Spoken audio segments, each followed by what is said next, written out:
Welcome to Blizzard Fire. We hope this video helps fire up your solution.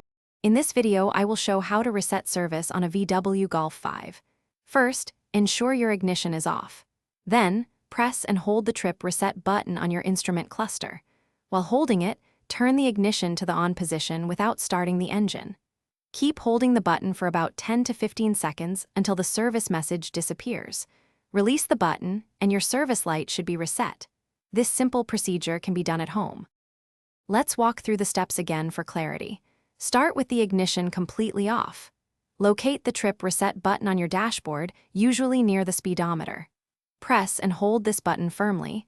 While still holding it, turn your key to the on position, but do not start the engine. You'll see the dashboard lights illuminate. Continue holding the button for the next few seconds. As you hold the trip reset button, watch the display on your instrument cluster. After approximately 10 to 15 seconds, the service interval message or wrench icon should vanish. Once it disappears, you can release the button. Turn the ignition off, then back on to confirm the reset was successful.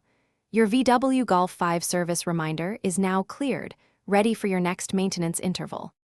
Remember, resetting the service light only clears the reminder. It doesn't replace actual maintenance. Always follow your VW Golf 5 recommended service schedule to keep it running smoothly and safely.